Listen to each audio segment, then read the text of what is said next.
अवकाश जी, आपने कांग्रेस के सामने बीजेपी और मोदी जी की मजबूती बताते हुए 3 उदाहरण दिए। पहला, कांग्रेस लगातार चुनाव हारी है, मोदी जी तीसरी बार चुनाव जीते हैं, तीसरी बार सरकार बनाई है। दूसरा, पाकिस्तान को सबक सिखाया है। तीसरा, हमारी इकोनॉमी तेजी से बढ़ी है। मैं तीनों पे एक एक वाक्य की टिप्पणी करना चाहता हूं कि अभी कांग्रेस उतने चुनाव नहीं हारी है जितनी बीजेपी कांग्रेस के सामने चुनाव हार चुकी है। भारत के इतिहास में आजादी के बाद जितने चुनाव बीजेपी ने हारे और जो दुर्गति बीजेपी की रही, उतनी दुर्गति अभी कांग्रेस की नहीं हुई है। जितनी कम सीटें बीजेपी उस समय जनसंघ होती थी, जनसंघ की आती थी, उतनी कम सीटों पर अभी कांग्रेस नहीं पहुंची है। दूसरे, पाकिस्तान को जैसा सबक कांग्रेस के शासन में सिखाया गया था, उसका 100वां हिस्सा भी अभी मोदी जी हिम्मत नहीं जुटा पाए हैं। 1971 में, 1965 में, 1948 में पाकिस्तान के जिस तरह घुटने कांग्रेस की सरकारों ने टिकवा दिए थे, और इंदिरा जी के कुशल नेतृत्व में हमारी सेना ने पाकिस्तान के 90,000 सैनिकों को बंदी बनाया था और पाकिस्तान के 2 टुकड़े कर दिए थे। अभी उतनी उपलब्धियां मोदी जी के हिस्से में नहीं है। तीसरा, इकोनॉमी की मैं बात करता हूं। इकोनॉमी, ये बात सही है कि हम चौथे नंबर पर पहुंच गए हैं और उसकी 4 ट्रिलियन की हमारी इकोनॉमी हो गई है, लेकिन यह भी सच्चाई है कि पर कैपिटा इनकम में हम 136वें नंबर पर हैं।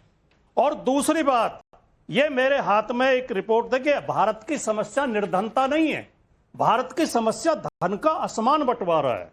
ये आप ये एक पोस्टर देखिए, अगर कैमरा में अगर इसे दिखा दे फोकस करके, तो ये जो है मोदी जी के शासन में गरीब और गरीब हुए हैं और अमीर हुए हैं। भारत की समस्या ये है। मैं छोटा सा आंकड़ा आपको बताता हूं, बहुत छोटा सा आंकड़ा। भारत के 1% लोगों के पास भारत की 22.6% प्रॉपर्टी, जो टोटल प्रॉपर्टी है। भारत के 10% लोगों के पास 57.7% प्रॉपर्टी है, और भारत के निचले तबके के 50% लोगों के पास मात्र 15% प्रॉपर्टी है। जो टोटल वो है इनकम, ये जो मैं बता रहा था टोटल इनकम, प्रॉपर्टी में 1% अमीरों के पास 40% और 50% गरीबों के पास 3%। तो मुझे आदम जी का शेर याद आता है कि कोठियों से मुल्क के मेयार को मत आंकिए, असली हिंदुस्तान तो फुटपाथ पे आबाद।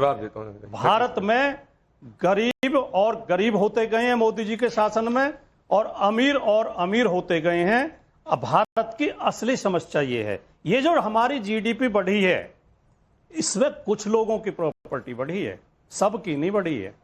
आज ज्यादातर आप देखोगे हालत, तो लोगों के पास इलाज कराने के लिए पैसा नहीं है। बुखार में बच्चे मर रहे हैं, अस्पतालों में दवाई के अभाव में लोग मर रहे हैं, स्ट्रेचर नहीं है अस्पतालों में। और जहां तक इमरजेंसी की बात है, और बातें भी हैं, लेकिन एक अलीगढ़ का उदाहरण मैं देना चाहूंगा। ये किसने परमिशन दी है? गुंडे सड़क पर खड़े हो जाते हैं, गाड़ियों को चेक करते हैं और गोमांस का आरोप लगा के किसी की भी पिटाई कर देते हैं। और मोदी जी ने 2016 में कहा था ये गौभक्त नहीं है, ये आप गुंडे हैं, रंगदारी वसूलते हैं, दिन में गौभक्त बन जाते हैं, रात को अपराध करते हैं। लेकिन कार्रवाई क्यों नहीं हुई? इनकी गुंडागर्दी तो लगातार बढ़ती जा रही है। बाकी देश की तो मुझे पता नहीं, लेकिन उत्तर प्रदेश की हर तहसील में गौ भक्तों के नाम पर गुंडों के ऐसे गिरोह बन गए हैं जो सड़कों पर खड़े होकर वाहनों से वसूली करते हैं, और पुलिस उन्हें संरक्षण देती है। आपातकाल मैं उत्तर प्रदेश में क्या हो रहा है? नोएडा से 2 बेटियों का अपहरण किया गया, 2 लड़कियों का। उन्हें गाजियाबाद, मेरठ, बुलंदशहर, हापुड़ 4 जिलों में घुमाया गया। भाटी साहब अब कम से कम दूसरे के साथ और कुछ बाकी रह गया। भाटी साहब से दुगना भाटी साहब कुछ बाकी रह गया। मुझे लगता है कम से कम अश्विनी जी आप देख रहे हैं ना, अश्विनी जी यहाँ इमरजेंसी नहीं है, यहाँ भाटी जी ने इतना लंबा बोला, आपसे भी ज्यादा बोला, आपने भी बोला, उन्होंने भी बोला, तो कम से कम अघोषित इमरजेंसी कहीं पर नहीं है, ये तो साबित हो गया। क्योंकि इतना कुछ बोल गए भाटी जी, लेकिन सिर्फ गौ भक्तों तक रुक गए हैं। मैं तो सोच रही थी अभी पिटारे में से और भी सामान निकलेगा, और भी सामान निकलेगा, लेकिन एक बड़ी बात कह गए प्रदीप भंडारी जी, और हर्षवर्धन जी आपके पास भी आ रही हूं। प्रदीप भंडारी जी, गरीबी अब दिक्कत ही नहीं है, कम से कम भाटी जी ये तो मान गए। एक्चुअली भारती जी ने फेक न्यूज फैलाई है, इनको मैं तथ्यात्मक रूप से करेक्ट करना चाहता हूं। जो हमारी पर कैपिटा इनकम थी 2013-14 में 1438 यूएस डॉलर थी। अरे सुनो तो सही है भारती जी, आप प्रवचन दे दिए, थोड़ा 30 सेकंड सुन भी लो। 1438 यूएस डॉलर थी। पिछले 10 सालों के अंदर हमारी पर कैपिटा इनकम दुगनी हुई है। 70 सालों में जो कांग्रेस पार्टी नहीं कर पाई, 10 सालों में पर कैपिटा इनकम दुगनी हुई है। फेक न्यूज नंबर 2, भाटी जी ने बोला गरीब और गरीब होते जा रहा है, गलत है। बॉटम 20% की सबसे ज्यादा पर कैपिटा इनकम बढ़ी है, जाके डेटा चेक कर लीजिए।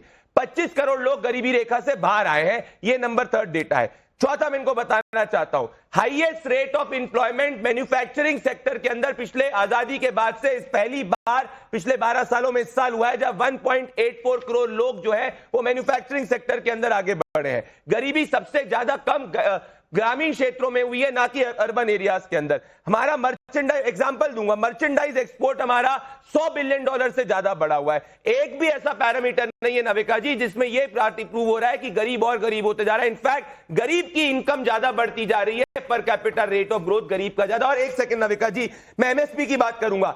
हर क्रॉप में एमएसपी मोदी सरकार ने 3 गुना दिया है कांग्रेस पार्टी से, जो झूठ बोल रही है। गेहूं में 105% ज्यादा, बारले में 60% ज्यादा, ग्राम में 60% फर्क नहीं पड़ रहा, वो कह तो चुके हैं।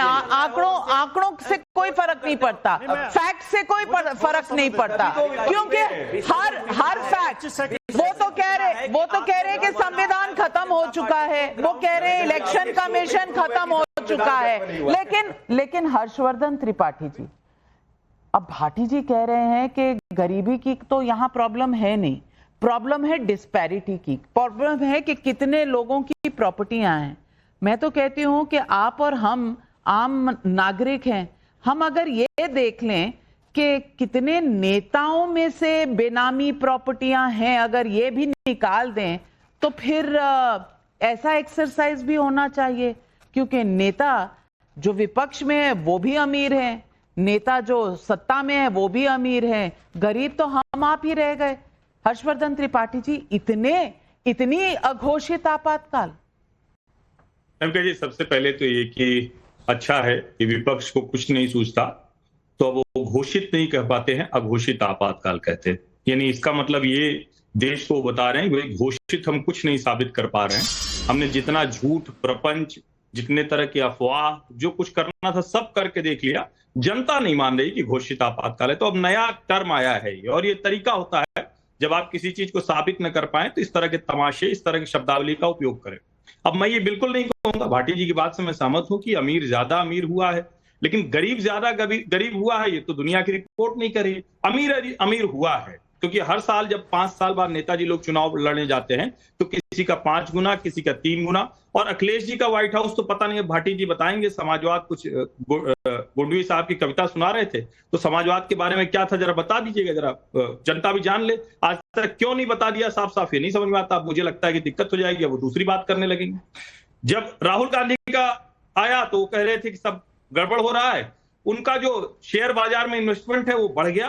दूसरों को कह रहे थे कि नहीं गलती से भी शेयर बाजार में मत जाना। दुनिया के सबसे best return on investment ROI देने वाला हमारा शेयर बाजार है। आपातकाल इस तरह का है कि भारत में कभी भी कोई मुंह उठाकर प्रधानमंत्री और गृह मंत्री की मौत तक की कामना कर लेता, कभी भी कोई मुंह उठाकर, किसी को कोई दिक्कत कैमरे पे, वो बड़े कैमरे पे, वो बड़े बड़े विश्वविद्यालयों में है, बड़ी बड़ी पार्टियों के नेता हैं, बड़े बड़े आंदोलनों में है, ये सब वो कर देते हैं। इतना बड़ा आपातकाल है कि किसानों के नाम पर कुछ लोग दिया है, आते हैं, नहीं दिया है, लेकिन भारत में कुछ लोगों की आदत है। अब हम चुनाव को कहेंगे पैरामीटर नहीं, तो भैया फिर लोकतंत्र ही नहीं होना चाहिए। अगर समाजवादी पार्टी को 37 सीटें मिल गई, अगर आम आदमी पार्टी को 92 विधायक मिल गए, अगर भारतीय जनता पार्टी को कहीं जीत मिल गई तो गड़बड़ है। और 2024 के चुनाव में जब 240 पर बीजेपी रह गई तो उन लोगों ने कहा देखा लोकतंत्र ऐसे काम करता है, औकात में ला दिया मोदी जी को। तो ये हमारा भारत